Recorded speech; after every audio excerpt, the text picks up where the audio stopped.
Hey crafty people, it's Tasha here for Trinity Stamps. Today I'm embracing a monochromatic colour scheme and I'm just going to jump straight in with a scrap of Nina £80. It's around 5 inches by 7.5 inches, but to be honest the size doesn't really matter because I'm going to be cutting it down anyway. So this is the Slimline Layering Birch Tree Forest set of stencils. You get 3 stencils and you also get all of the masks for the individual trees. So there's a wide range of techniques that you can do with it. So before I start stenciling, I'm just going to add a little bit of light colour to the background. I'm using the Tranquility set of inks from Ultinim. And I've just used the lightest one, number 1, for some background. So the stencils are all numbered so you know which way round to use them. So I've started with stencil number 1. I don't have pixie spray and can't get hold of pixie spray here, so I've just used a little bit of removable tape stuff on the back of the stencil to keep it in place. So for this first stencil, I'm going to do this in the darkest ink because I sort of thought that the trees would be far away, so they'll be darkest. But to be honest, I'm not sure whether I did it the wrong way round. But I don't think it matters. I've seen it both ways and it looks gorgeous no matter which. So you do you. So now I've moved on to the second stencil. They're really easy to line up, and I'm doing this one in the third darkest, ink number 3 from that family of 4. I'm using a sponge tool just because that wouldn't normally be my preference. I do normally prefer the brushes, but because of the intricacies of some of this stencil, I decided that I was going to use the sponge because I can sort of like dab the ink through, which is really what I was doing on these more intricate bits. And when the stencil I'm about to put on now, that one is even more intricate, so if you are rubbing it with a brush, there's a chance that you're going to move some of those little bits and you're not going to get a crisp image. So now I'm up to the third stencil with ink number 2 from the family, and I'm just continuing blending. You could blend these so that you've got not as much ink. Just, you could use one colour of ink and just add more on some stencils than you do the other, and that's going to give you a similar sort of look if you've not got these like family of ink matching inks. So I'm just finishing up this tree, and as you can see I'm like dabbing where those little branches are, either dabbing or just pulling in one direction. So I'm going to take that stencil off, and that is the layered look. I decided that I wanted to add a little bit more ink to the background, so I'm adding some of the lightest ink and I am just literally sweeping it all over, going over the trees. I'm not bothered about getting ink on them because it's all the same colour family. And then I'm going to add darker ink as you get towards the bottom of the forest, and I just think that looks really nice. I think it's really effective.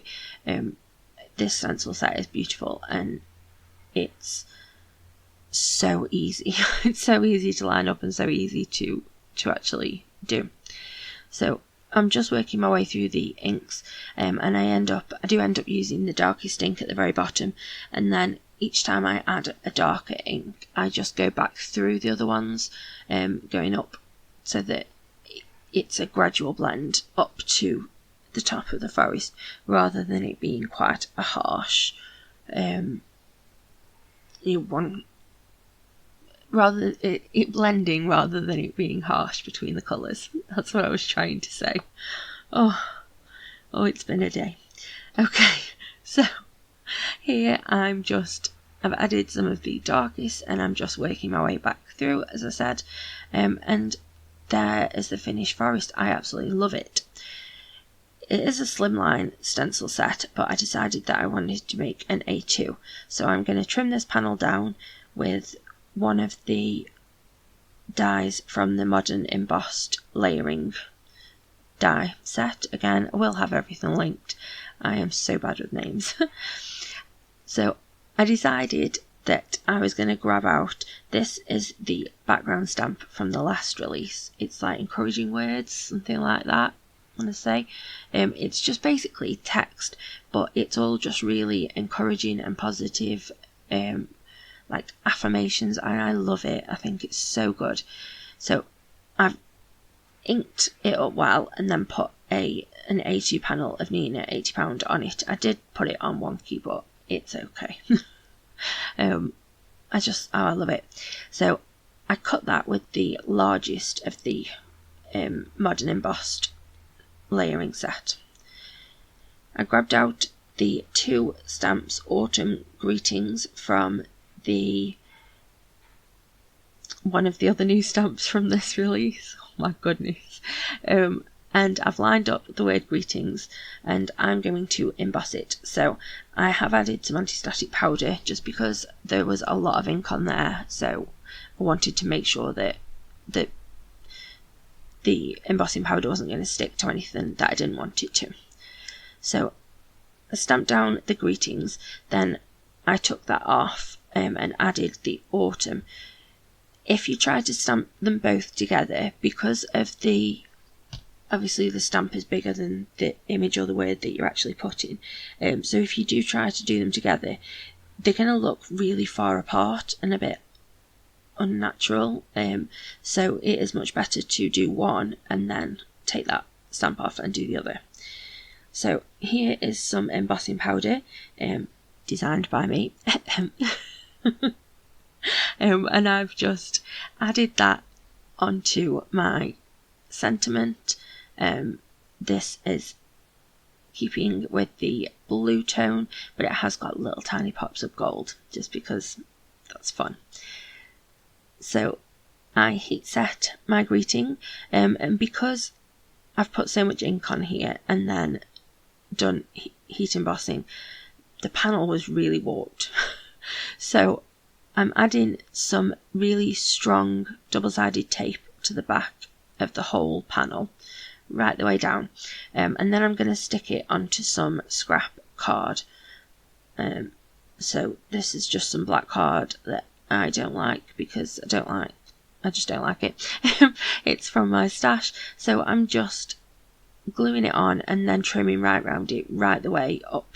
I don't want to see any of that black, and that's just going to help to smooth out that panel, so it's not looking so warped. Then I'm going to add liquid glue and stick that down onto my word panel. And I've grabbed out some of the lighter of the blue jewels. Again, they will be linked, I'm so sorry. And I'm just adding some of those around the greeting. And I'm really happy with this. I really like how it came out.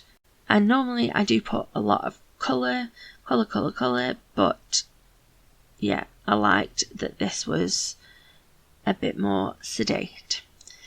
If you like the video, then please do give me a thumbs up and drop a comment in the box below. I always love catching up with you guys. If you aren't already subscribed to our channel, then please do consider it. We share many inspirational videos. I hope that you have a lovely, happy, safe and wonderful week. Stay crafty. Bye!